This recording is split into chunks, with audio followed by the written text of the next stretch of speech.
Bismillahirrahmanirrahim. Assalamualaikum warahmatullahi wabarakatuh.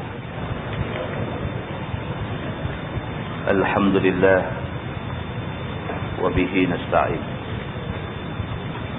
Ashhadu an la ilaha illallah wahdahu la sharika lah. Wa ashhadu anna sayyidana Muhammadan 'abduhu wa rasuluh. ونصلي ونسلم على هذا النبي الكريم سيد المرسلين وعلى آله وصحبه أجمعين أما بعد أيها المؤمنون اتقوا الله أوصيكم وإياي بتقوى الله فقد فاز المتقون. Muslimin dan muslimat mudah-mudahan dirahmati Allah Subhanahu wa taala. Di dalam sebuah hadis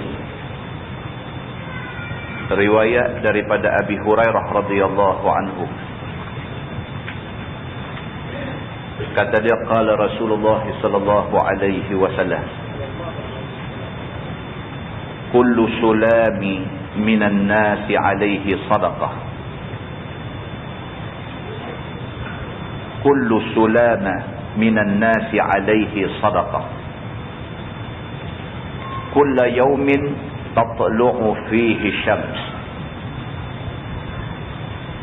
ta'dilu baina ithnaini sadaqah, wa tu'inu ar-rajul fi dabbatihi fatahmiluhu 'alayha aw tarfa'u lahu 'alayha mata'ahu sadaqah, wal kalimatu thayyibah sadaqah, wa bi kulli khatwatin tamshiha ila salati sadaqah, wa tumitul adha 'anit tariq sadaqah,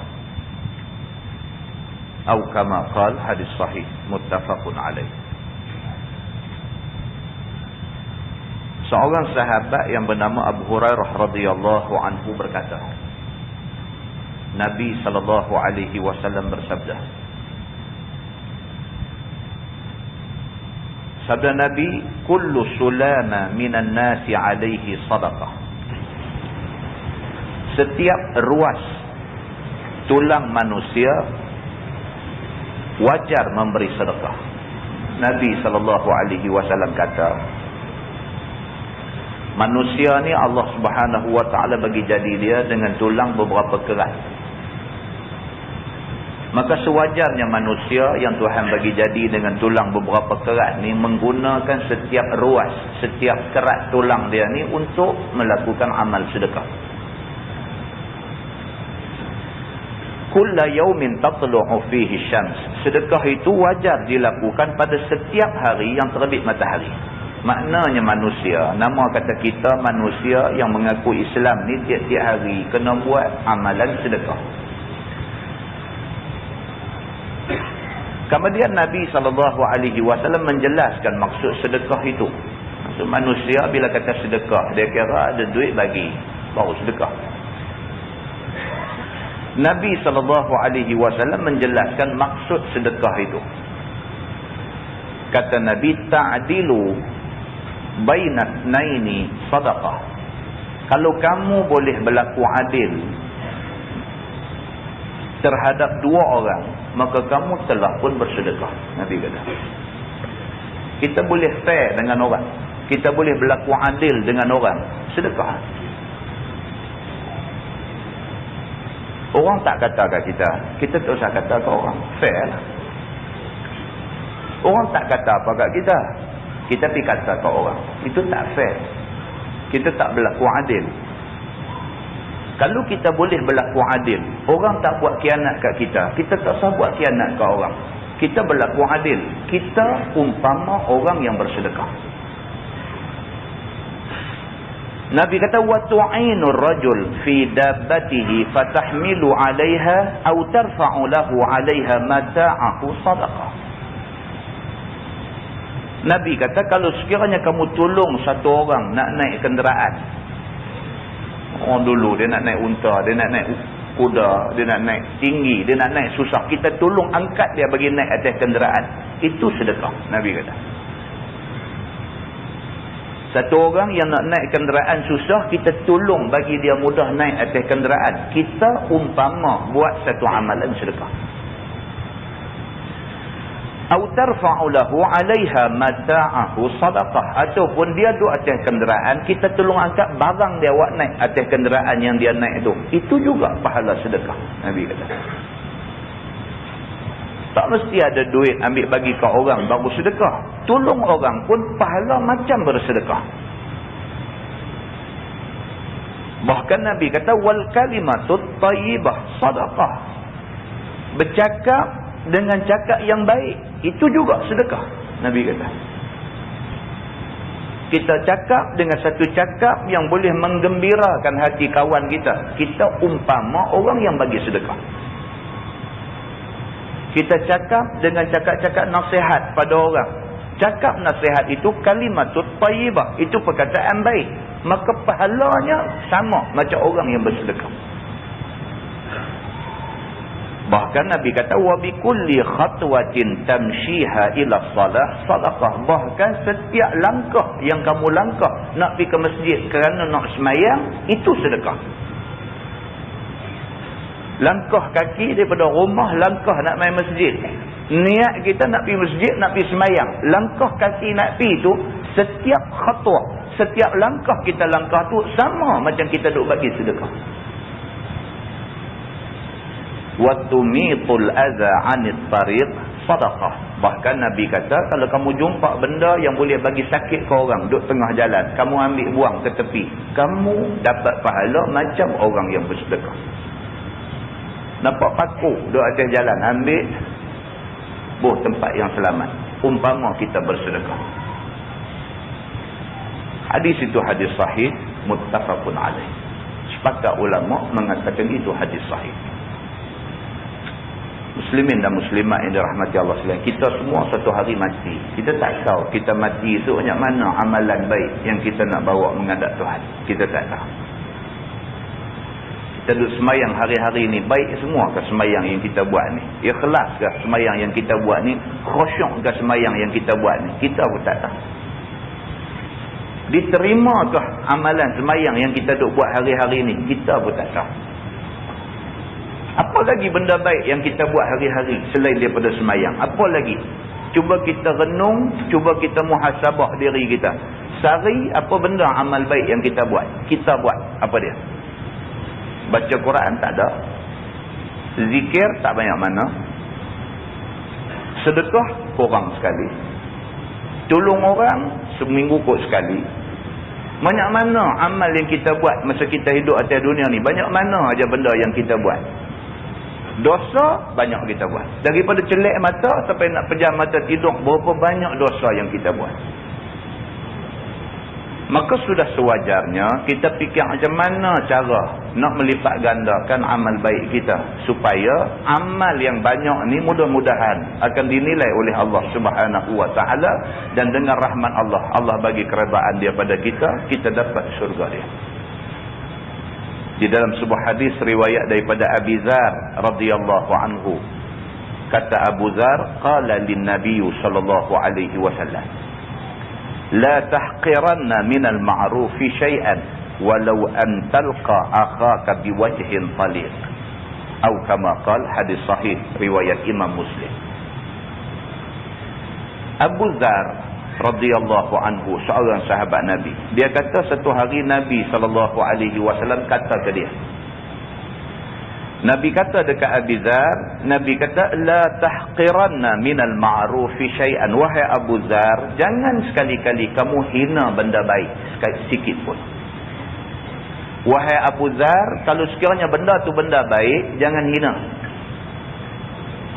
Walau antalqa akhaka biwajhin taliq, hendaklah kamu buat benda baik, walaupun yang kamu mampu hanyalah bila jumpa kawan, muka kamu manis dan berseri-seri. Buat, Nabi kata. Nak buat banyak tak boleh. Kita nak bersedekah, duit tak ada. Kita nak berzikir, tak larat. Nak baca Quran, tak mampu dan sebagainya. Banyak benda tak habis, tak ada. Nabi kata, kamu jumpa kawan kamu biwajhin taliq. Pastikan muka kamu manis berseri-seri. Cukup, Nabi kata. Di dalam sebuah hadis lain, riwayat daripada Abi Hurairah radhiyallahu anhu. Qala Rasulullah sallallahu alaihi wasallam, ya nisa'al muslimat, la tahqiranna jaratun li jaratiha walau firsani syatin, atau kama qala, hadis sahih muttafaqun alaih. Nabi sallallahu alaihi wasallam bersabda, Nabi kata, ya nisa'al muslimat, wahai wanita-wanita Islam, la tahqiranna jaratun li jaratiha walau firsani syatin. Nabi kata, jangan sekali-kali satu orang jiran menghina jiran yang lain. Nabi khususkan benda ni pada orang perempuan. Wahai wanita-wanita Islam, jangan sekali-kali di kalangan kamu yang hidup berjiran sebelah menyebelah rumah ni hina jiran yang seorang lagi. Walaupun jiran kamu bagi dekat kamu satu kaki kambing sahaja. Firsani syatin maksudnya kaki kambing. Benda tak ada harga. Oh, sebelah rumah kita hantar mai satu mangkuk. Buka-buka tengok, Allah hantar ni, kita kata. Kau nak hantar lah gulai ketam. Hantar mai, buka-buka mangkuk tengok, Allah hantar mai sup kaki ayam. Kita kata Allah hantar, kita menghina dia. Nabi kata, kalau sekiranya jiran kamu hantar mai kat kamu sebelah kaki kambing pun, kamu jangan hina dia. Kerana dia sanggup bagi itu kebaikan. Dan kita jangan menghina kebaikan yang dibuat oleh mana-mana manusia. Muslimin dan muslimat yang dirahmati Allah sekalian. Kalau kita tengok hadis-hadis Nabi ni, tak nampak dekat kita Islam ni membenarkan kita menghina orang. Tak nampak. Kalau kita mengaji habis ayat-ayat Quran, kita mengaji habis hadis-hadis Nabi, tak ada ayat Quran dengan hadis Nabi ni yang mengajak kita suruh hina orang yang tidak sepatutnya. Tak ada. Yang ada, Allah Subhanahu wa ta'ala mengecam musyrikin. Mengecam golongan kufar yang ada dalam hati mereka niat nak membinasakan Islam. Itu ada. Tapi sama-sama orang Islam, apatah lagi sama-sama orang yang beriman dengan Allah dan Rasul, tak ada ayat Quran dengan hadis Nabi yang membenarkan kita mengecam, menghina, apatah lagi kita buat sesuatu yang boleh menyakitkan dan membawa fitnah kepada dia. Tak ada. Tapi amalan dalam masyarakat kita itulah yang ada. Allah Subhanahu wa ta'ala berfirman, ayat 215 suratul Baqarah, A'udzubillahi minasyaitanirrajim, wa ma taf'alu min khair fa innallaha bihi 'alim. Shadaqallahul 'azim. Tuhan kata, dan apa saja yang kamu buat daripada kebaikan, sesungguhnya Allah dengannya Maha mengetahui. Tuhan kata, wa ma taf'alu min khair, apa juga benda yang kamu buat yang benda tu baik, fa innallaha bihi alim, Allah tahu bahawa yang kamu buat tu baik. Kadang-kadang kita buat benda baik, tapi orang kata macam-macam kat kita. Tak apa, Allah tahu kata hak kita buat tu baik. Bukan manusia yang nak menilai kita, bukan manusia yang nak bagi pahala kat kita, bukan manusia yang memiliki syurga. Yang menilai kita, yang menentukan baik buruk masa depan kita, Allah Subhanahu wa ta'ala. Allah yang memiliki keredaan dan Allah yang memiliki syurga. Maka Allah jelaskan dalam ayat ni, wa ma tafa'alu min khair, maka apa yang kamu buat daripada kebaikan, fa innallaha bihi alim, Tuhan tahu. Maka kalau yang kita buat tu baik, orang cemuh kita, biar dekat dia lah, kerja dia cemuh kita. Tapi kita tahu yang kita buat tu baik, Allah menilai kebaikan kita. Ayat 197 suratul Baqarah, Allah berfirman, a'udzubillahi minasyaitonir rajim, wa ma taf'alu min khair ya'lamhu Allah. Sama juga. Maksud dia, dan apa yang kamu buat daripada kebaikan, Allah tahu. Tuan-tuan, kita ni ingat satu je, kita ingat hak kita buat ni baik. Orang nak kata apa, orang punya pasal lah.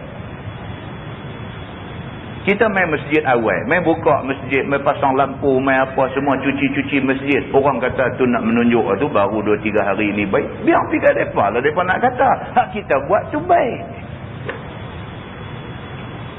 Tuan-tuan nak kutip semua hak orang kata kat kita, tuan-tuan nak kutip. Kalau kita kutip, apa satu kita tak boleh buat?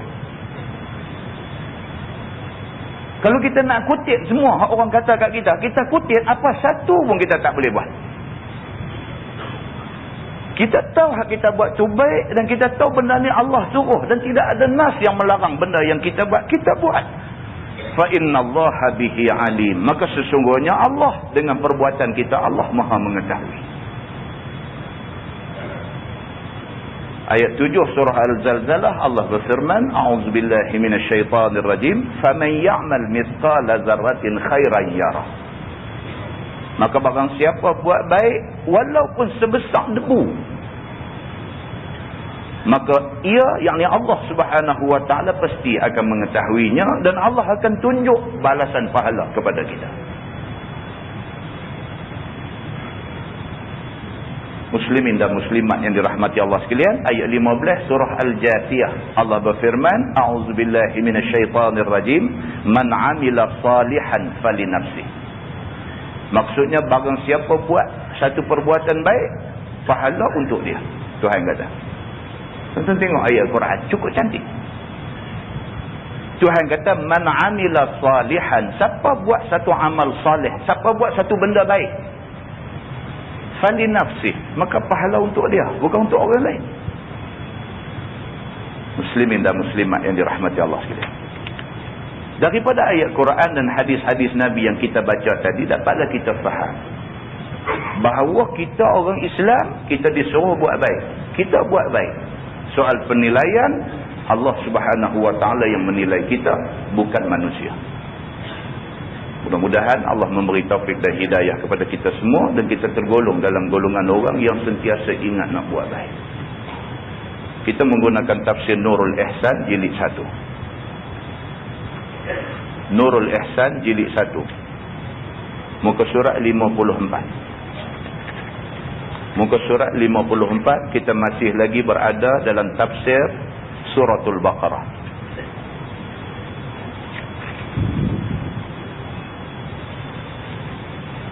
Muka surat 53, bawah sekali. Muka surat 53. A'udzubillahi minasyaitonir rajim. Innal ladzina yaktumuna ma unzilallahu minal kitab. Innal ladzina yaktumuna ma anzalallahu minal kitab. Bahwasanya segala mereka yang sembunyi mereka itu akan barang yang telah turun oleh Allah daripada kitab. Yakni daripada sifat Nabi dan daripada waktu zahirnya, yakni waktu zahir Nabi sallallahu alaihi wasallam. Ayat yang kita nak baca malam ni, ayat yang menceritakan tentang golongan yang nak sembunyikan hukum Tuhan. Di antaranya ialah golongan Yahudi dan Nasara. Dalam kitab Taurat sebut dah tentang kedatangan Nabi Muhammad, sifat-sifat Nabi Muhammad dan bila Nabi Muhammad ni nanti mai. Dalam kitab Injil juga disebutkan tentang kebangkitan Nabi Muhammad, dengan nama Nabi Muhammad sekali disebutkan, dan apa sifat yang kata Nabi Muhammad sallallahu alaihi wasallam ni, apa sifat-sifat dia ada sebut. Tetapi orang-orang alim kitab Taurat dan alim kitab Injil sembunyi benda ni. Sembunyikan benda ni daripada pengetahuan pengikut-pengikut dia. Alim ulama bagi kitab Taurat dan alim ulama bagi kitab Injil, bila mai tang cerita tentang Nabi Muhammad, dia tutup cerita tu. Tak cerita kepada anak murid dia, tak cerita kepada pengikut dia, semata-mata kerana tak mau orang-orang ni semua ikut Nabi Muhammad sallallahu alaihi wasallam. Maka ayat yang kita baca pada malam ni, Allah Subhanahu Wa Taala nak cerita tentang wujudnya golongan ini, golongan yang sembunyikan hukum sebenar dalam Quran. Firman Allah, innal ladzina yaktumuna ma anzalallahu minal kitab, bahwasanya segala mereka yang sembunyi, mereka itu akan barang yang telah turun oleh Allah daripada Quran, yakni tentang sifat Nabi dan waktu zahir Nabi.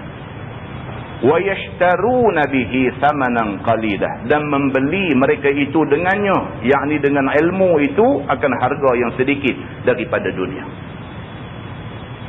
Tuan-tuan, kita bila belajar tafsir, dia kata al-ibrah bi umumil lafzi la bi khususis sabab. Bila kita belajar tafsir, dia beritahu dekat kita, tafsir ni kita kena ambil pengajaran daripada lafaz yang umum, bukan kerana sebab turunnya yang tertentu. Ayat ni turun kerana Allah Subhanahu Wa Taala nak menempelak Yahudi dan Nasrani. Tapi pengajaran daripada ayat ni ialah kita tak boleh, kalau kita tahu benda hak sebenar, kita tak boleh sembunyi benda sebenar dengan menunjukkan benda palsu. Tak boleh. Benda sebenar apa dia? Dalam Quran semua hak sebenar. Benda sebenar apa dia? Hak Nabi sebut tu semua sebenar. Kalau orang tanya kita tentang hukum yang ada dalam Quran, yang ada dalam hadis, apa cerita pun kita kena habang hukum hak sebenar. Orang tanya, ustaz, apa hukum betul-betul laksanakan hudud ni? Kena jawab hak sebenar. Hak sebenarnya hudud ni hak Allah punya, wajib dilaksanakan. Itu jawapan dia. Tak boleh dengan kerana saya duduk habang bab hudud ni jadi salah pula, saya jadi hudud ni pun kita tengoklah, kadang boleh tak boleh kena tengok keadaan. Sama. Jawapan itu menyembunyikan hukum. Maka hukum, habang hukum lah, habang elok-elok, tak ada masalah apa. Quran kata benda ni wajib, wajib. Bukti dia buat mai ayat Quran 1, 2, 3, 4, 5 saya tak tahu. Quran kata macam ni, saya habang macam ni. Ustaz ni apa hukum ni kalau sekiranya orang berzina ni? Kalau sekiranya berzina orang yang dah berumah tangga berzina, apa hukum dia? Hukum dia dalam Quran kata gini. Bagi tahu.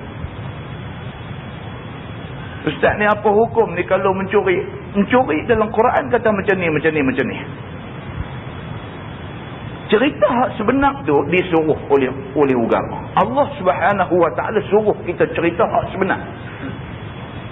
Bila cerita hak sebenar bukan bermakna kita pati mana-mana, tetapi kita cerita hak sebenar bermakna kita menjelaskan amanah Allah Subhanahu Wa Taala macam tu. Maka dalam ayat ni Allah Subhanahu Wa Taala bagi amaran. Allah kata wa yashtaruna bihi thamanan qalila. Orang hak sembunyi perkara sebenar ni adalah orang yang agama dia jual kerana nak dapat dunia sikit. Kerana gaji 2-3 ribu, benda wajib dia pergi abang kata tak wajib. Kerana nak pertahankan gaji 2-3 ribu, benda haram dia pergi kata boleh. Kerana nak pertahan gaji 2-3 ribu, dia ubah habis hukum hak dia tahu sebenarnya.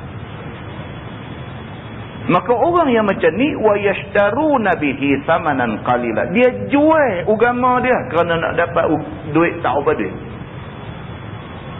Firman Allah, ulaika ma ya'kuluna fi butunihim illa an-nar. Bermula mereka tidak makan mereka itu pada dalam segala perut mereka itu melainkan api neraka.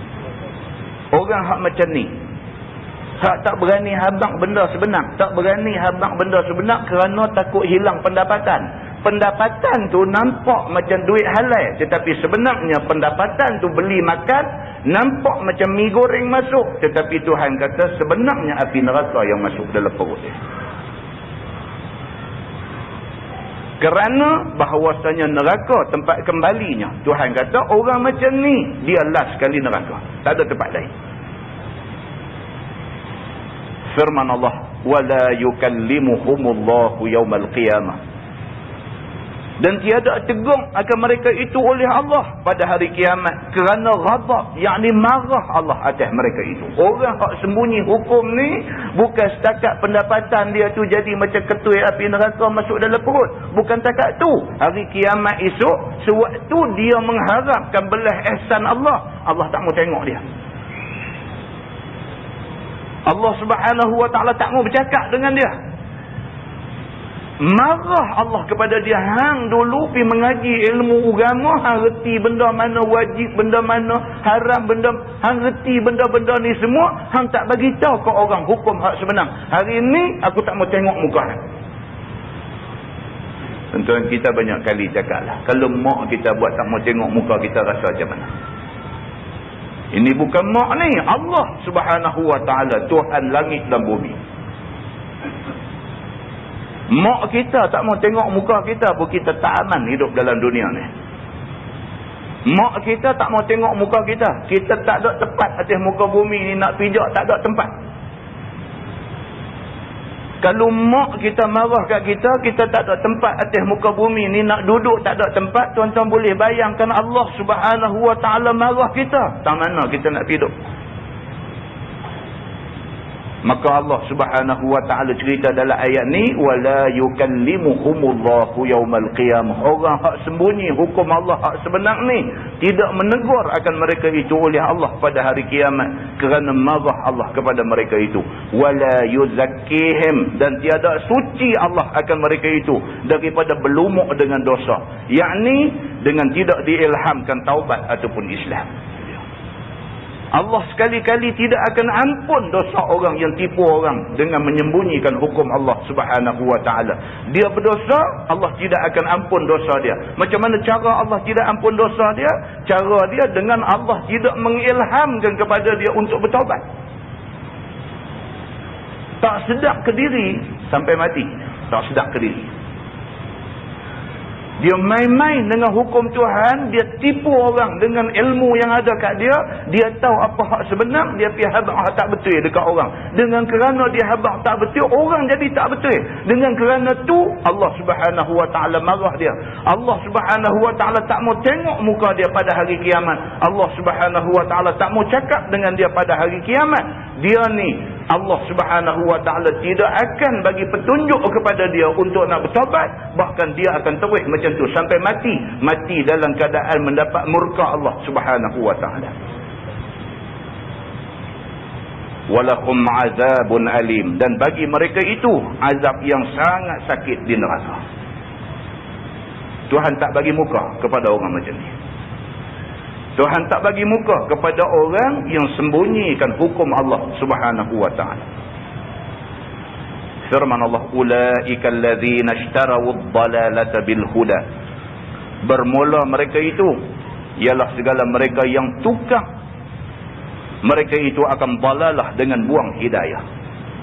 Tuhan dah bagi dah hidayah pergi mengaji agama, dah bagi hidayah dah, dia buang hidayah dia, dia pergi ambil jalan dalalah, jalan sesat. Ambil sesat, kufur, dan buang Islam. Wal azab bil maghfirah, dan orang yang macam ni ialah orang yang tukar azab dengan maghfirah. Patutnya dengan kerana mengaji agama, dengan kerana faham Islam, sepatutnya dia dapat maghfirah, dia dapat keampunan Tuhan. Tapi kerana dia sembunyikan ilmu hak dia tahu, dia buang keampunan Tuhan, dia ambil azab Allah Subhanahu wa ta'ala. Artinya, tukar ambil kerja azab, buang kerja ampun dosa yang disediakan bagi mereka itu. Saja pergi cari penyakit. Jika sekiranya tiada mereka itu sembunyi hukum Allah Subhanahu wa ta'ala, maka tidak jadi begitu. Kalau dia tak sembunyi hukum Tuhan, dia tak jadi macam yang jadi ke dia masa itu. Firman Allah, fama asbarahum 'alan nar, maka apakah yang terlebih kuat sabar mereka itu atas api neraka? Iaitu takjub bagi orang mukmin kerana sanggup mengerjakan satu yang mewajib neraka dengan tiada ambil hirau hendak taubat sekali-kali. Heran orang macam ni. Gamak dia pergi buang hidayah nak ambil sesat. Gamak dia pergi tolak keampunan Tuhan. Dia nak azab Allah Subhanahu wa ta'ala mereka dia. Pelik dengan orang-orang macam ni. Firman Allah, zalika bi anna Allah nazzala al-kitaba bil haqq.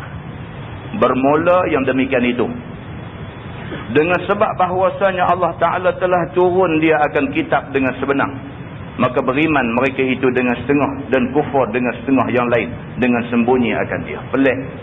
Ada orang Quran ni dia ambil setengah, dia buang setengah. Bak nikah kahwin dia ikut Quran, Bab puasa, dia ikut Quran. Bab pi Mekah buat haji, dia ikut Quran. Bila mai bab-bab yang nampak macam tak sesuai dengan dia, dia tolak Quran. Maka manusia yang jenis macam ini, manusia yang beriman setengah, dia engkar dengan Tuhan setengah. Manusia yang macam ni akan mendapat murka Allah Subhanahu wa taala. Tuhan langsung tidak akan pandang dia pada hari kiamat, bahkan dia akan ditempatkan di neraka Allah Subhanahu wa taala di hari akhirat nanti. Firman Allah, wa innal ladzina ikhtalafu fil kitab, dan bahawa segala mereka yang bersalah-salahan mereka itu pada kitab, yakni dengan iman setengah dan kufur setengah, dan mereka itu ialah Yahudi. Dan kata qil, mereka itu ialah segala musyrikin Arab. Pada Quran, kata setengah syair dan kata setengah sihir dan kata setengah kahana, iaitu tuk nujum. Ni, tiga golongan ni. Golongan Yahudi, golongan musyrikin Arab, dan juga golongan-golongan yang tak mau percaya Quran. Golongan ni, mereka kata Quran ini syair. Ini bukan wahyu Tuhan. Mereka kata yang ni syair. Sejenis syair, dia berkata. Quran ini adalah sihir. Didengar aja boleh terpengaruh. Maka dia ajak orang-orang dia, jangan pergi dengar langsung. Kalau hampa pi, hampa nanti lekat ke dia. Jangan dengar. Muhammad punya cakap ni jangan dengar. Kalau hampa pi dengar, hampa nanti ikut dia. Jangan pi dengar. Pasal apa? Pasal hak dia duk cakap tu adalah sihir, dia berkata. Dan sebahagian lagi pula, kata Quran itu ialah nujum. Kahanah, nujum, ramalan masa depan yang merupakan nujum yang dibuat oleh Muhammad itu sendiri, dia berkata.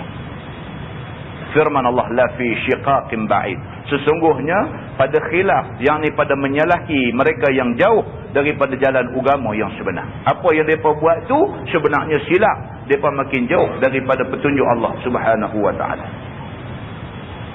Firman Allah, laisal birra an tuwallu wujuhakum qibala al-masyriq wal maghrib, dan tiadalah kebajikan itu bahawa kamu hadap akan muka kamu pihak timur ataupun pihak barat pada semaya. Kebaikan ni bukan soal menghadap belah mana baik. Turun ini ayat menolak atas Yahudi dan Nasara yang dakwa mereka itu yang demikian itu. Mula-mula orang Islam kiblat kita dah baca dah ayat. Bulan berapa dulu ni? Mula-mula kiblat menghadap Baitul Maqdis. Turun ayat, fawallu wajhaka syatral masjidil haram, kena beralih menghadap ke Masjidil Haram. Yahudi dan Nasrani yang sememangnya duk tunggu ni, keadaan-keadaan macam ni memang duk tunggu buah ni. Bila jadi aja, depa exploit isu ni. Terus exploit. Dia baca tengok Islam tak ada pendirian. Sat-sat menghadap belah barat, sat-sat menghadap belah timur, betul-betul ni apa ni, dia kata. Tak ada pendirian. Macam mana ni kalau kata barat, barat lah. Kalau kata timur, timur lah. Apa ni sat timur, sat barat ni, apa benda? Maka Allah Subhanahu wa ta'ala turun ayat ni, laisal birra an tuwallu wujuhakum qibala al-masyriq wal maghrib. Ukuran kebaikan dalam agama bukanlah menghadap timur ataupun barat. Kebaikan dalam agama ni lain. Tuhan kata, walakinnal birra man amana billah wal yawmil akhir wal malaikati wal kitabi wan nabiyyin wa atal mala ala hubbih dhawil qurba wal yatama wal masakin wa ibn as-sabil was sa'ilina wa fir riqab wa aqama as-salah wa ata az-zakah والموفون بعهدهم إذا عاهدوا والصابرين في البأساء والضراء وحين البأس. Akan tetapi yang kata kebajikan ataupun kebaikan itu ialah mereka yang beriman dengan Allah dan hari akhirat. Hak tu baik. Soal saat menghadap Baitul Maqdis, saat menghadap Masjidil Haram, itu bukan kebaikan yang sebenar. Kebaikan itu ialah, Tuhan kata, yang pertama, orang yang beriman kepada Allah. Dia percaya Allah. Allah kata menghadap timur, dia menghadap timur. Allah kata menghadap barat, dia menghadap barat. Bukan soal timur ataupun barat. Soalnya perintah Allah.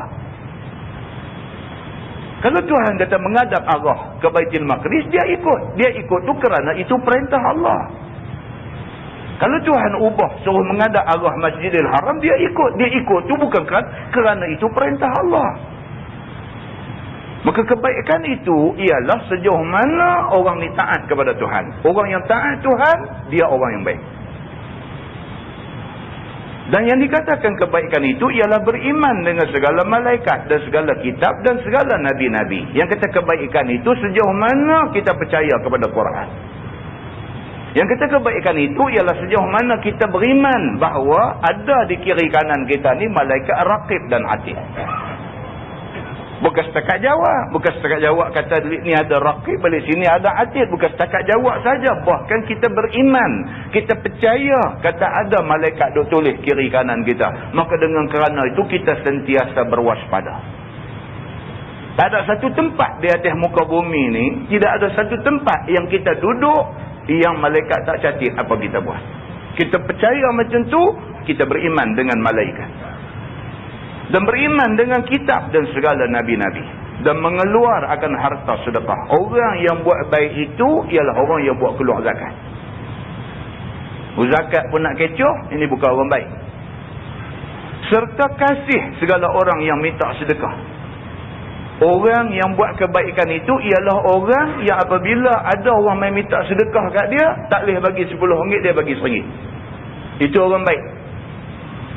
Duk cakap aja tak pernah hulung bagi, belum tentu baik. Tapi tak ada cakap banyak, tapi tolong orang cukup kuat, ini orang baik. Kata dia, dan pada menebus hamba mukatab dan juga tawanan. Orang baik ialah orang yang sentiasa nak tolong lepas orang daripada perhambaan. Dan yang mendirikan akan sembahyang dan yang fardu dan segala yang menyempurnakan dengan janji mereka itu apabila berjanji dengan Allah ataupun dengan manusia. Orang baik ialah orang yang bila berjanji, dia tunai janji. Dan segala orang yang banyak sabar daripada kepapaan, sabar daripada kesakitan dan sabar daripada peperangan sabilillah. Ini betul-betul orang yang cari kebaikan. Tuan-tuan tengok ada dua student kita duk mengaji di Iraq, tengok balik. Keluar lawatan berita semalam, malam kemarin. Dua orang student Malaysia duk mengaji di Iraq. Wisma Putra pi pujuk, mula pi suruh balik, dia tang balik. Pi pujuk suruh balik, tang balik dia. TV ambil gambar pula dua orang ni. Kamaruddin Mapil pi ambil gambar dua orang ni. Baca kitab, duk buka Quran, baca tak apa saja. Pasal apa? Pasal depa kata depa sudah pun berada di bumi syahid. Tak mau lari daripada syahid. Entah nak kata apa orang macam ni. Kalau duduk sini, kau kata nak pergi payah. Dia dah memang ditakdirkan Allah duk menimba ilmu di bumi tu. Di bumi yang daripada banyak-banyak bumi, Allah pilih bumi tu untuk nak jadi medan syahid. Dia dah pun kebetulan duk ada di medan syahid. Dia tengok balik. Muslimin dan muslimat yang dirahmati Allah sekalian. Ini orang baik. Ini orang baik. Allah Subhanahu wa taala sebut dalam Quran, iaitu segala orang yang banyak sabar daripada kepapaan, sabar daripada kesakitan dan sabar ketika peperangan sabilillah. Muslimin dan muslimat yang dirahmati Allah sekalian. Ulaikal ladzina sadaqu wa ulaika humul muttaqun. Bermula mereka itu, yakni yang tersebut itu ialah segala mereka yang benar, mereka itu pada iman dan pada kebajikan. Ni orang yang boleh buat semua benda yang dia sebut ni, ini adalah orang yang betul-betul buat baik. Muslimin dan muslimat yang dirahmati Allah sekalian. Kepada anak yatim, berapa orang pada kita duk tolong anak yatim? Tu pernah dengar Dr. Radhi USM. Dr. Radhi, pakar hadis kita USM. Saya telefon dia 2 hari lepas, sembang dengan dia. Dia beritahu. Kata ustaz, dengar kata ustaz ada terlibat dengan nasi kandang apa dia kata. Saya kata betul. Oh betul lah, bukan cerita orang lah. Saya kata betul. Dia memang betul pun. Dia kata nak minta tolong sikit. Dia kata. Saya kata apa hal? Dia kata anak ada dalam sebulan, dia ada 1 hari dia layan anak-anak yatim. Dalam sebulan, dia kata dia ambil sehari. Hari Sabtu, minggu pertama.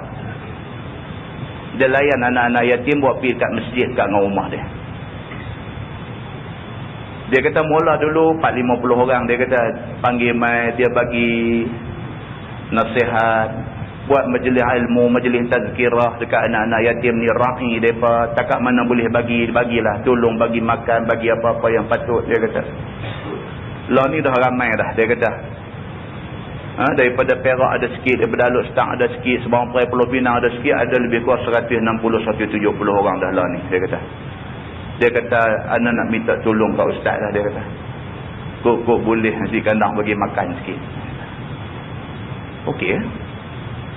Okey, no problem. Kita kata hari apa, pukul berapa nak hantar, apa semua kita tahu nak buat macam mana. Bukan saya nak cerita nasi kandang bagi makan. Nak cerita Dr. Razri ni, dalam hidup dia boleh ambil masa untuk nak layan anak-anak yatim. Pasal apa? Pasal ini tuntutan Allah dalam Quran. Kita buat apa? Selain daripada komplain orang buat yang tu tak kena, buat yang ni tak kena, kita buat apa? Kita kena cari ni angle-angle yang macam ni, sudut-sudut yang dilupakan ni, sudut-sudut yang dialpakan, sudut-sudut yang kurang diberi perhatian macam ni. Kita cari, kita dapat, kita menyumbang. Bukan kita duk teropong dengan torchlight panjang suluh cari sudut-sudut kelemahan orang untuk kita nak hantam. Tapi kita nak kena cari sudut-sudut yang dilupakan oleh sebahagian besar orang. Sudut-sudut ni kita nak ambil dan kita nak menyumbang. Kerana sumbangan itu untuk kita. Muslimin dan muslimat yang dirahmati Allah sekalian. Allah Subhanahu wa taala menjelaskan dalam Quran yang dikatakan kebaikan itu ialah semua benda ni. Man amana billah wal yaumil akhir. Kebaikan ialah orang yang beriman dengan Allah dan hari akhirat. Wal malaikah wal kitab والنبيين وآتى المال على حبه ذوي القربى واليتامى والمساكين وابن السبيل والسائلين في الرقاب وأقام الصلاة وآتى الزكاة والموفون بعهدهم إذا عاهدوا والصابرين في البأساء والضراء وحين البأس. Itu kebaikan. Kebaikan itu ialah beriman dengan Allah, dengan hari akhirat, dengan malaikat, dengan kitab, dengan nabi, dan juga dia sentiasa bagi harta dia kepada keluarga yang terdekat. Yang tu dulu. Dan dia sentiasa tak lupa kepada anak yatim, kepada orang miskin, kepada orang ibnas sabil, dan kepada orang yang meminta-minta, tolong orang yang masih menjadi hamba. Dia semayang, dia buat keluar zakat, dia menunaikan janji apabila dia berjanji, dan dia sabar dalam apa keadaan sekalipun. Ini kebaikan, agama kata. Tuan-tuan, kita buat senarai ni, kita cek balik, ada tak ada kita dalam senarai itu? Tak ada. Kita buat senarai itu. Senarai hak Tuhan sebut tadi ni. Beriman dengan Allah. Beriman dengan hari akhir. Semua tu buat senarai. Right hak mana yang kita rasa kita dah buat. Right tengok berapa per berapa. Kita tahu kita sebenar-benar baik ke tak. Baru kita tahu.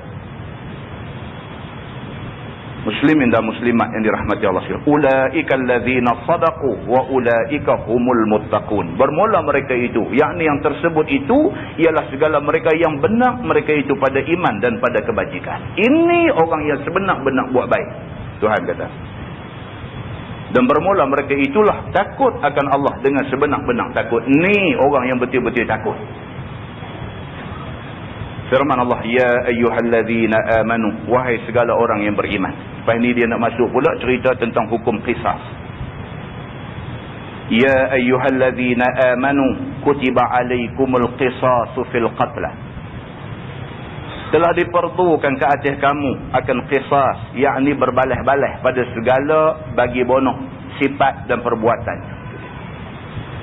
Di dalam hukum jenayah Islam ada satu bahagian dia panggil hukum qisas. Hukum qisas maksudnya balas dengan balasan yang setimpal. Kalau dia bunuh orang tu cukup syarat, maka dia wajib dibunuh balas. Bunuh balas tu qisas. Dan termasuk dalam kisah juga, kalau dia bergaduh tumbuk, dia tumbuk kawan tu patah gigi kapak sepuntung, maka orang tu berhak untuk tumbuk dia bagi patah gigi kapak sebatang. Itu kisah. Kisah ni bukan bunuh orang, bunuh balas saja. Semua benda yang balasan setimpal dipanggil kisah. Dia ambil pisau, dia buat ram macam tu, luka lebih kurang 6 inci, maka kawan yang luka tu boleh ram dia balik pada kadar 6 inci. Itu kisah. Maka Islam memfardukan. Dia kata kutiba. Kutiba makna dia furida, makna dia difardukan. Kutiba alaikumul qisasu fil qatlah, dan telah difardukan ke atas kamu akan hukum qisas, yakni berbalas-balas pada segala bagi macam bunuh. Bunuh ni dia ada 3 macam. Yang ni tuan-tuan kena tengok dalam bab jinayat pula, dia akan cerita panjang bab ni. Satu, dia panggil qatlul amd, bunuh sengaja. Yang kedua, dia panggil shibhul amd, maksudnya seakan-akan sengaja. Yang ketiga, dia panggil qata', maksudnya tersilap. Dia ada 3 kategori bunuh orang. Yang kata qatlul amd, bunuh, sengaja bunuh, memang niat dia nak bunuh kawan tu. Dia ambil parang panjang, dia pergi tetak sampai putih tengkok. Itu memang niat membunuh. Qatlul amd. Dia memang niat nak bunuh kawan tu, maka dia dikenakan hukum qisas, bunuh balas. Yang kedua, shibhul amd. Nampak seakan-akan sengaja, tapi sebenarnya dia tak sengaja. Contohnya, dia guna satu alat yang biasanya tak boleh bagi mati orang tu, tapi mati orang tu. Dia pakai bantai, pergi tabuh atas belakang orang tu. Tabuh, semput-semput nyawa, mati. Bantai ni biasanya kalau pukul kau dah sedap, dia tak sakit. Apatah lagi mati je. Tapi nak jadi ke cerita, dia ambil bantai, dia tabuh atas belakang orang tu jatuh tersembat mati. Maka dia panggil shibhul amd. Sukar kita nak kata dia niat nak bunuh, pasal alat yang dia guna tu tak mungkin membawa mati. Dan yang ketiga, dia panggil bunuh khata', secara tersilap. Dia masuk memburu dalam hutan, nampak pokok kayu apa nama, pokok ubi kayu beringgut, tembak bunyi aduh. Takkan pelanduk boleh sebut aduh. Dia tengok orang yang tu khata', langsung tak ada niat nak bunuh orang, dia ingat nak tembak babi hutan, pergi kena orang. 3 kategori ini akhirnya membawa maut, membawa mati, tetapi hukum dia tak sama kerana tujuan tu tak sama. Tuan-tuan tengok Islam, berapa punya adil Islam, dia detail benda ni sampai macam tu. Tak sewenang-wenang boleh bunuh orang. Maka Allah Subhanahu Wa Taala sebut dalam ayat ni, cerita tentang difardukan hukum bunuh balas bagi orang yang bunuh dengan niat membunuh. Al-hurru bil-hurri, dibunuh orang merdeka dengan sebab bunuh orang yang merdeka. Bukan bunuh orang pantai merdeka. Bunuh orang yang merdeka, orang yang bukan hamba, kita bunuh, maka kita berhak dikenakan hukum bunuh balas. Tiada dengan sebab bunuh hamba. Kalau bunuh hamba, kita tak kena bunuh balas. Wal abdu bil abdi, dan dibunuh hamba dengan sebab bunuh hamba. Wal unsa bil unsa, dan perempuan dengan perempuan. Bahawa laki-laki dibunuh dengan kerana bunuh perempuan, dan diiktibar sama pada hukum. Walaupun Quran sebut al-unsa bil unsa, perempuan bunuh perempuan, maka perempuan yang membunuh dikenakan hukum bunuh. Tidak bermakna laki-laki kalau bunuh perempuan tak kena hukum bunuh. Dalam hadis Nabi beritahu, laki-laki ke perempuan ke, kalau bunuh orang yang merdeka, orang Islam yang merdeka, dia akan dibunuh balas. Begitu. Pasal apa? Pasal dari segi nyawa, laki-laki perempuan tak ada beza. Dari segi nyawa, laki-laki perempuan tak ada beza. Maka tiada dibunuh Muslim jika hamba sekalipun dengan kerana dia membunuh kafir. Islam dengan kafir tak sama nilai dia. Dan jika merdeka kafir itu sekalipun. Firman Allah, "Faman 'ufiya lahu min akhihi syai'." Maka barang siapa yang membunuh, yang kemudiannya dimaafkan baginya daripada saudara-saudara orang yang kena bunuh itu akan suatu, dengan ditinggalkan qisas daripadanya, dan gugur qisas dengan maaf setengah ataupun daripada setengah warisnya. Kalau sekiranya kita bunuh satu orang, keluarga orang yang kita bunuh tu maafkan kita, maka kita terlepas daripada hukum qisas, hukum bunuh balas. Terlepas. Kita bunuh satu orang, pak dia bagi maaf dekat kita. Pak dia kata, alam macam ni lah. Saya pun duk meluat kat budak ni lama dah. Eloklah hang bunuh dia. Allahu Akbar, kita kata. Lega. Kan? Misalannya macam tu. Sebab dalam fiqh, bapak ni dia panggil waliyuddam. Dia panggil tuan punya darah anak. Dia diberikan authority oleh agama untuk bercakap on behalf nyawa anak dia. Kita bunuh anak dia. Kita duk takut kita nak kena hukum bunuh balas. Tengok pak dia main lagu duk goncang tangan kita. Allah, terima kasihlah. Saya sendiri duk sakit hati kat dia lama dah. Saya nak bunuh dia tak sampai hati. Hang tolong buat cantik. Dia macam tu pula dia main abang kat kita. Habis ni kira macam mana pakcik? Dia kata tak apalah. Settle lah. Dia kata. Kautil. Dia kata. Terlepas daripada bunuh balas. Kerana apa? Kerana Quran kata faman ufiya lahu min akhihi syai'un, maka barang siapa yang membunuh tadi, yang dimaaf baginya daripada saudaranya akan suatu keluarga dia bagi maaf terlepas daripada hukum bunuh. Begitu. Fattiba'un bil ma'ruf, maka ikut tuntut dengan ambil diat. Ada kes-kes yang tertentu bila tak kena qisas dia pindah kepada diat. Bayar diat, bayar ganti rugi yang menyamai dengan nilai 100 ekor unta. Itu dia nyawa manusia. 100 ekor unta kita dengar mahal lah. Kita kata kalau unta ni harga lembu. Kita kata apalah RM1,500 seekor. 100 ekor. Boleh bayar tak boleh bayar? Fikir lagu tu. Firman Allah wa ada'un ilaihi bi ihsan. Dan juga menunai diat kepadanya, yakni kepada waris-waris yang memberi pengampunan itu dengan kebaikan. Kalau dah dia bagi pengampunan, ganti bunuh balas kepada bayar ganti rugi diat 100 ekor unta, maka kita pergi bayar elok-elok dekat keluarga dia dengan tiada lokek dan tiada kurang walau sedikit pun. Firman Allah, zalika takhfifum min rabbikum wa rahmah. Yang demikian itu harus qisas dan juga harus memberi maaf itu adalah satu keringanan daripada Tuhan kamu dan rahmat kepada kamu. Islam bagi satu keringanan. Keluarga orang yang kita bunuh boleh bagi maaf dekat kita. Kalau dia bagi maaf, kita selamat nyawa kita. Keringanan itu Allah bagi dalam syariat Nabi Muhammad SAW. Sekira-kira tiada putus akan suatu daripada keduanya dan tidak mandatori. Hukuman ini tidak mandatori. Tidak kata mesti kena bunuh balas. Tak ada kemaafan. Keluarga bagi maaf pun tak peduli. Hang kena bunuh balas juga. Tak. Dalam bab ini, dia tidak putus. Dia tidak mandatori. Dia boleh diberikan kemaafan. Seperti yang diputus atas Yahudi dengan qisas dan atas Nasara dengan diat apabila bunuh orang. Dalam kalangan orang Yahudi, kalau bunuh orang mesti qisas. Keluarga tak berhak bagi maaf. Dalam masyarakat Nasara, bila bunuh orang, dia tak akan dikena hukum bunuh balas. Jadi benda tu sudah diputuskan. Dalam syariat Nabi Muhammad SAW, benda ni tak diputuskan. Dia bagi pilihan sebagai satu keringanan kepada umat Nabi Muhammad SAW. Firman Allah, falahu azabun alim. Maka baginya azab yang sangat sakit pada akhirat, iaitu azab neraka. Ataupun pada dunia dengan hukum bunuh balas. Bunuh orang ni tuan-tuan memang tak selamat. Bayangkan kita bunuh orang, nak pergi duduk tang mana? Nak pergi duduk tang mana? Mana tempat yang kita boleh pergi duduk? Tang mana? Yang boleh duduk yang tak kena tangkap kerana bunuh orang. Tak selamat tuan-tuan. Duduk di rumah tak selamat, pergi duduk rumah adik-beradik tak selamat, pergi duduk menyorok. Tang mana duduk pun duk berasa tak selamat. Walaupun orang tak tangkap, tapi kita tak rasa selamat. Kalau atas dunia sudah tidak selamat, Tuhan kata falahu azabun alim. Akhirat azab lagi pedih nanti kena ke dia. Pengajaran daripada ayat ni, jangan bunuh orang.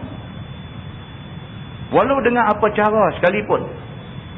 Kita tak bunuh dia, tapi kita upah orang suruh pergi pukul dia bagi mati. Bunuh orang juga. Kita tak pergi bunuh dia, ambil pistol, ambil senapang, ambil parang, ambil kayu, pergi katok dia. Kita tak buat kat dia. Kita pergi buat cara sihir, ilmu hitam dan sebagainya. Muntah darah hamba Allah tu sampai 3 bulan. Tak makan, tak minum. Duk muntah darah sampai kurus kerit. Akhirnya mati. Bunuh orang juga. Apa juga cara yang kita guna yang akhirnya membawa kepada dia ni hilang nyawa. Dianggap bunuh orang. Firman Allah, walakum fil qisasi hayah, dan bagi kamu pada qisas itu hidup. Tuhan kata, kalau sekiranya dilaksanakan hukum qisas, hidup. Tuhan kata, ya ulil albab, wahai sekalian orang yang ada akal, kerana seorang apabila dia tahu akan kena bunuh, apabila dia bunuh orang, nescaya tertegah dia daripada bunuh orang, maka menghidup ia akan dirinya dan mereka yang hendak dibunuh itu. Itu maksud hidup. Bila dilaksanakan hukum Allah, orang tak buat benda ni. Tahu dah kalau bunuh orang, nyawa dia akan terbang. Dia tak mau buat. Pasal apa? Pasal dia tak mau nyawa dia terbang. Dia tak mau buat. Maka hidup dia, bukan sekadar hidup dia, dia tak jadi bunuh kawan tu pun hidup. Dengan melaksanakan hukum qisas, hak Tuhan punya, hidup masyarakat ni. Samalah juga dengan hukum-hukum lain yang Allah sebut dalam Quran. Kalau sekiranya kita laksanakan hukum kejam dengan batu sampai mati bagi orang yang dah kahwin tapi dia berzina, sanggup ke tuan-tuan? Sanggup ke satu orang dia tahu hukum dia kena kejam dengan ketua batu sampai mati? Sanggup ke dia nak pergi berzina, nak sedap berapa minit ni? Sanggup ke dia nak pergi terima akibat macam tu? Tuan-tuan bayangkan kena tanam sekerat badan ni. Kena tanam sekerat badan dengan tangan tak boleh nak tepi. Antum saya belajar tomai macam mana lah. Ketua batu main cepu, dia bincut balik ni bincut sampai kepala jadi lohan be. Sanggup ke? Tanam sekerat badan dengan tangan tak boleh buat apa, katu batu main singgah kata darah meleleh main turun kot pipi ni. Nak elak tara mana? Nak elak dengan batu duk main 5-16 biji ni, nak elak tara mana? Elak balik ni kena tang ni elak. Bukan kata dia tak sanggup, orang hak tengok pun tak sanggup. Bila macam tu punya keadaan duk adakah orang nak berzina? Ada pihak kata orang hak nak buat dia buat juga. Try dulu, tengok macam mana, try dulu. Try dulu, kita try laksanakan hukum Tuhan ni. Kita try dulu tengok nak jadi macam mana. Orang nak buat kata tak benda ni. Try dulu. Kalau dah try, dah dilaksanakan, bagi tempoh lah untuk pelaksanaan, bagi tempoh. Bagi setahun ke, bagi 5 tahun ke, bagi dia flow elok undang-undang ni, tengok macam mana.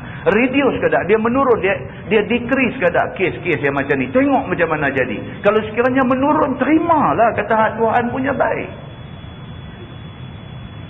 Kalau dah dilaksanakan benda ni, nampak tak turun, nampak menjadi-jadi kes yang okey, tak apa. Tapi pasti tak akan jadi macam tu pasal hukum Tuhan punya. Bila laksana hukum Tuhan, Tuhan pasti akan pelihara. Muslimin dan muslimat yang dirahmati Allah sekalian.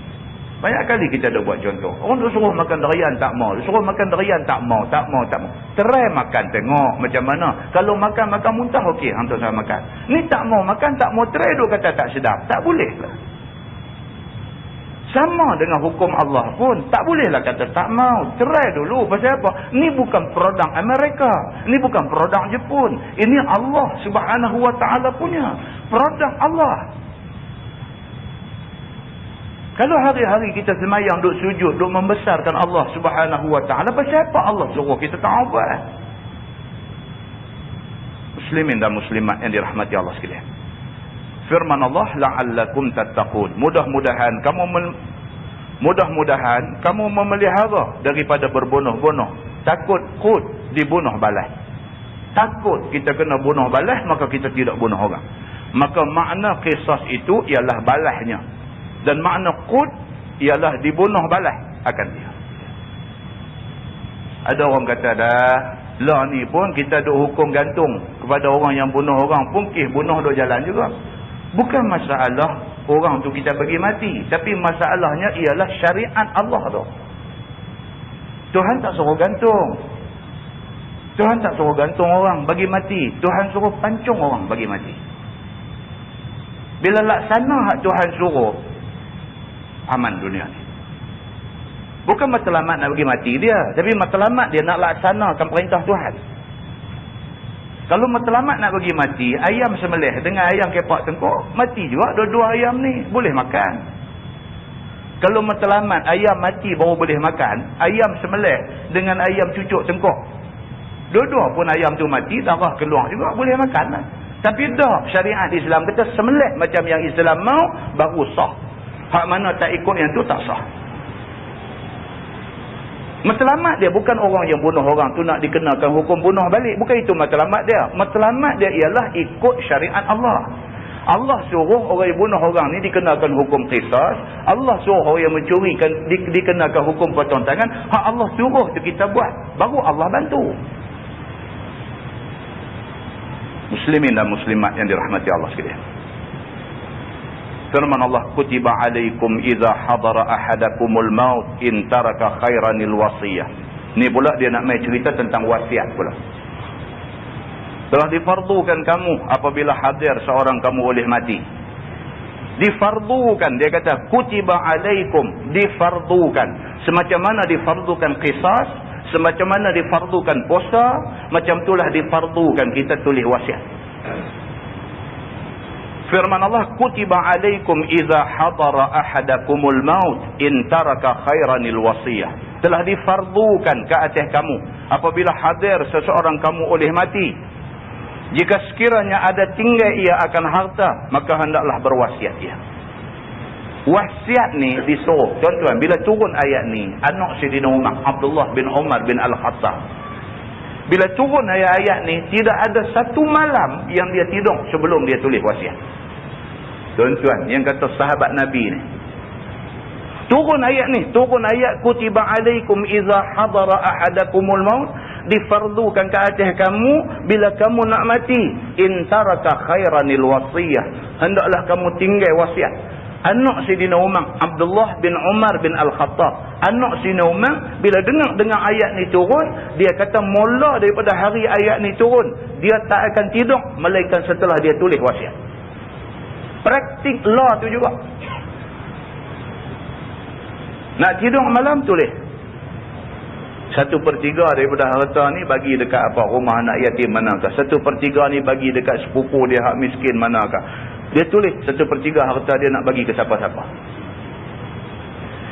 Firman Allah, lil walidaini wal aqrabin bil ma'ruf.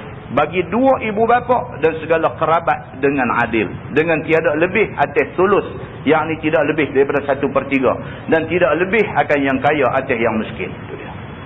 Ni ayat ni kemudiannya dimansuhkan hukum dia. Mula-mula turun ayat ni, dia kata tulis wasiat. Dalam wasiat tu mak pak mesti dapat. Wasiat harta kita ni mesti dekat mak pak mesti bagi. Wal aqrabin, dan kepada adik-beradik, qarib, kerabat yang dekat-dekat, mesti kena tulis dalam wasiat sebelum tulis ke orang lain. Hukum ni kemudiannya dimansuhkan apabila turun ayat pesaka. Pasal apa? Bila mai ayat pesaka, mak pak automatik dia dah dapat bahagian dalam pesaka. Orang yang dapat bahagian dalam pesaka tidak berhak mendapat wasiat.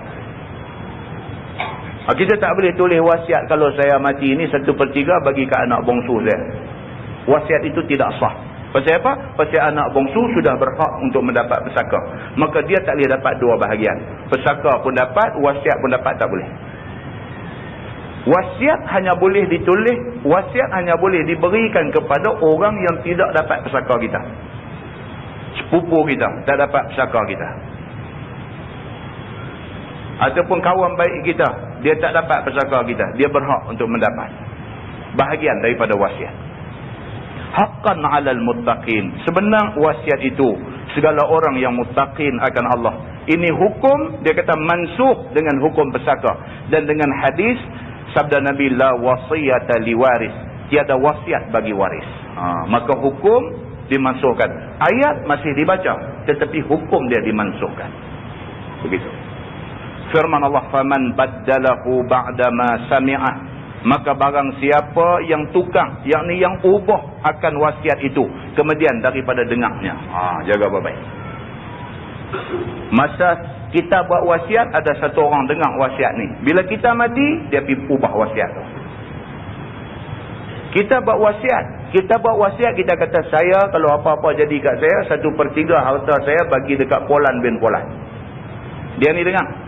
Bila kita mati, dia pergi ubah. Dia kata dia ni hari tu ada pesan suruh bagi, dia sebut nama orang lain. Dia baddala, dia telah tukar wasiat yang dia dah pun dengar. Fa innama ismuhu 'alal ladzina yubaddiluna, maka hanya dosanya ke atas segala mereka yang tukar mereka itu akan wasiat itu. Berdosa orang yang tukar wasiat. Dia pergi jadi saksi palsu. Sebenar macam lain, dia bercerita macam lain. Dia berdosa di sisi Allah Subhanahu wa taala. Innallaha sami'un alim, bahwasanya Allah Taala Tuhan, ia amat mendengar lagi amat melihat segala-gala. Tuhan tahu hak sebenar, jangan duk tipu. Firman Allah, faman khafa min musin janafan au ithma, maka barang siapa takut daripada orang yang berwasiat itu, cenderung daripada yang benar dengan khata' ataupun dosa, iaitu dengan melebih atas sulus ataupun tentu yang kaya sahaja, fa aslaha bainahum, maka berbuat suluh, yakni berbuat damai ia di antara mereka itu dengan suruh berbuat adil. Kalau sekiranya dia tahu ada benda tak baik berlaku dalam wasiat ini, maka dia wajib pergi masuk campur untuk nak jadikan baik benda yang jadi tak baik tadi. Dia nampak ada orang nak main wasiat ni. Wasiat ni sebenar dia macam ni. Ada orang pergi nak ubah wasiat pergi bagi jadi tak betul. Dia tahu, maka dia wajib kena masuk campur bagi jadi hak betul balik. Begitu. Fala isma alaih, maka tiada dosa atasnya.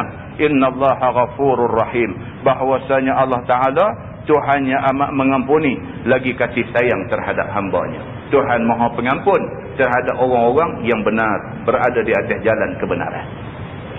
Wallahu a'lam. Lepas ini kita masuk tajuk hukum as-saum.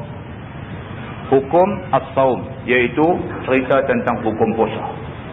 Kita akan tengok lepas ni firman Allah tentang perintah berpuasa kepada orang-orang Islam. Wallahu a'lam. Merompak merupakan satu jenayah, dan hukumnya ialah hukum bunuh keadaannya. Betul ke rompak hukum bunuh? Dah, rompak tak hukum bunuh, dia ni lebih daripada Quran pula dah. Curi, potong tangan. Potong tangan, maksudnya bila kata potong tangan, faqta'u aydiyahuma, maksudnya potong di pergelangan tangan. Curi.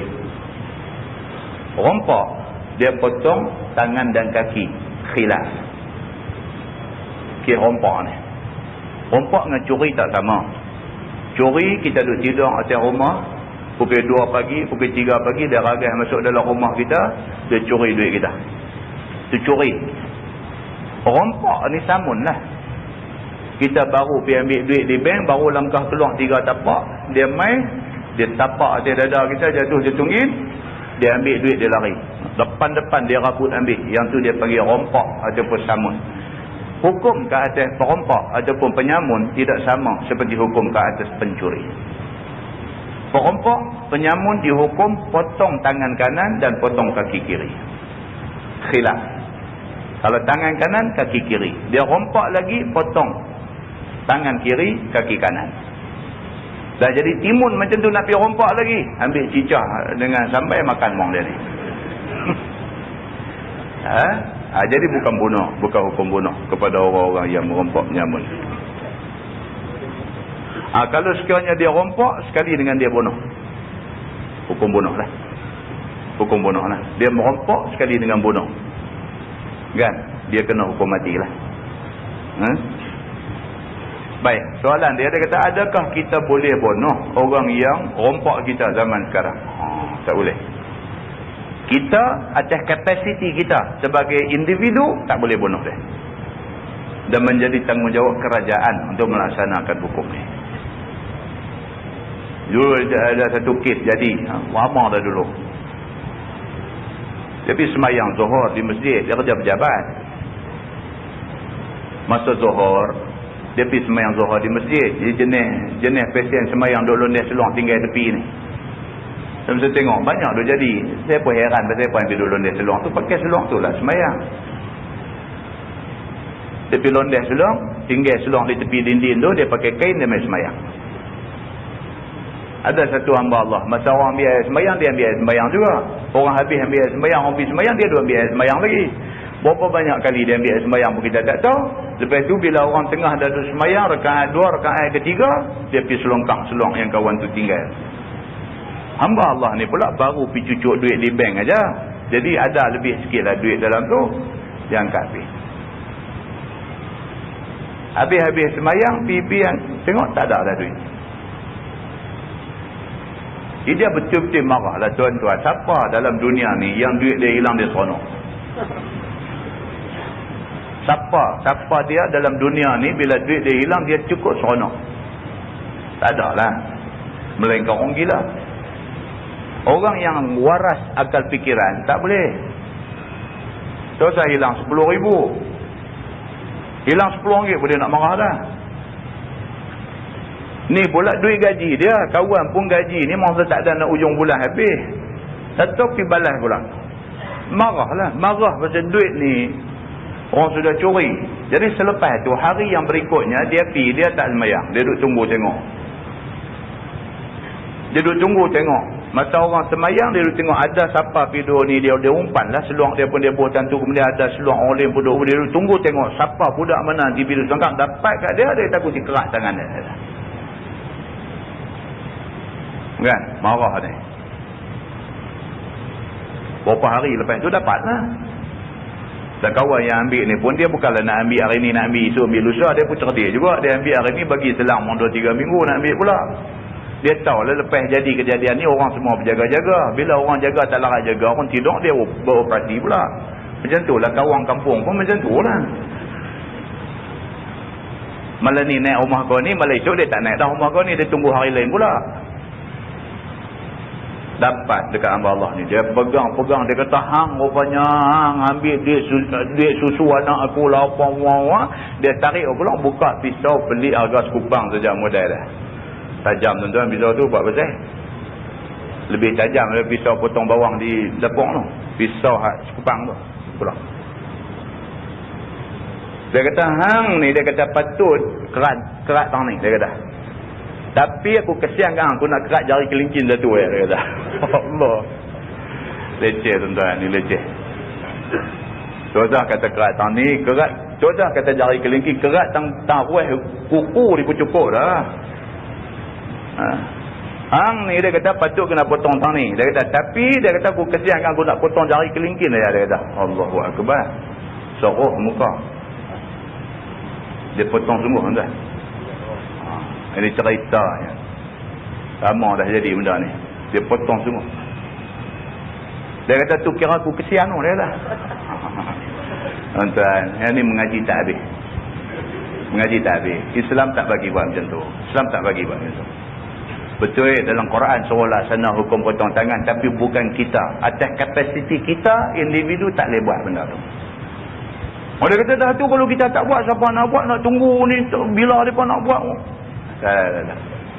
Kalau sekiranya tak jalan pun kita tak dipersalahkan. Kita nak supaya benda tu dilaksanakan. Kalau tak laksana sedangkan kita tergolong dalam golongan yang nak benda tu dilaksanakan, kita tak berdosa. Tak apa hati. Kan? Jadi ceritanya tuan-tuan, kepada soalan kawan kita ni, boleh tak boleh kita pula pergi nak kerat tangan dia ni? Tak boleh. Atas kapasiti kita, individu tak boleh buat benda ni. Jadi kena ingat betul-betul. Soalan. Saya difahamkan di negeri Kedah tidak membenarkan salat jenazah selepas asar. Minta ulasan Ustaz. Ini ada dalam fatwa kerajaan negeri Kedah. Kedah ada keluar satu buku fatwa kerajaan negeri. Dalam buku tu dia ada sebutlah dilarang sembahyang jenazah lepas asar, kerana lepas asar ni waktu haram sembahyang. Jadi Kedah dia beralasankan begitu. Dan sebenarnya pun di Kedah ada orang buat. Tak semua orang ikut. Bercerita dia sebenar macam mana. Boleh tak boleh buat sembahyang mayat selepas sembahyang asar, sedangkan lepas asar itu waktu yang diharamkan sembahyang. Boleh tak boleh buat sembahyang jenazah lepas sembahyang asar? Ulama sepakat mengatakan boleh. Pasal apa? Pasal dia sembahyang yang bersebab. Sembahyang yang bersebab. Sebab ada jenazah, maka ada sembahyang jenazah. Maka kerana itu boleh buat sembahyang jenazah selepas sembahyang asar.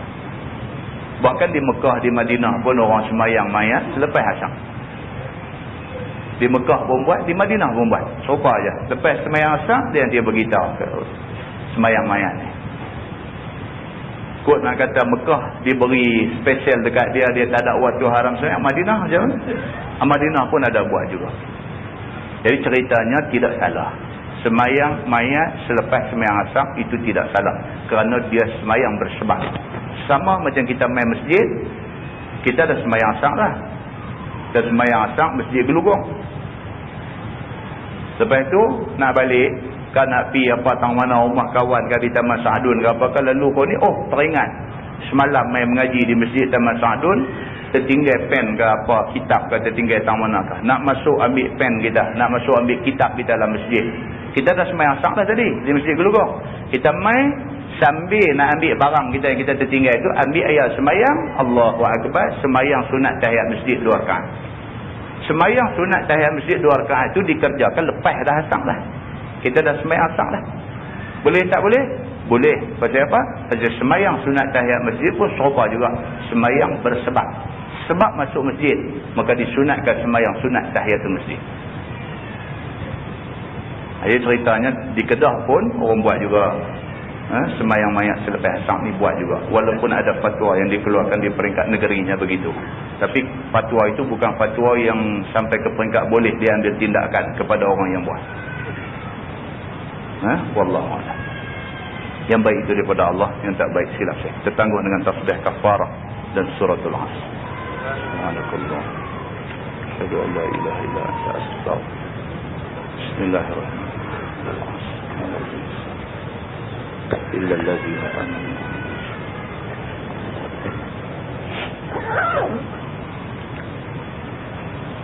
اللهم صل على محمد في الأولين والآخرين وسلم رضي الله تبارك وتعالى عن سادتنا أصحاب سيدنا رسول الله أجمعين.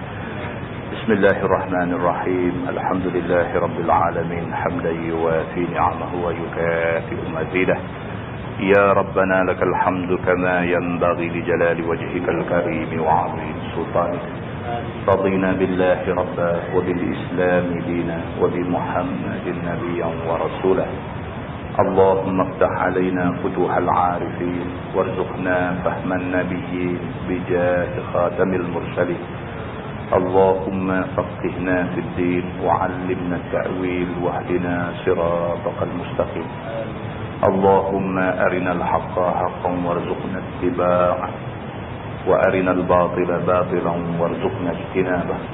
اللهم اجعل جمعنا جمعا مرحوما وتفرقنا من بعده تفرقا معصوما. وصلى الله على محمد وعلى آله وصحبه وسلم والحمد لله رب العالمين. السلام عليكم.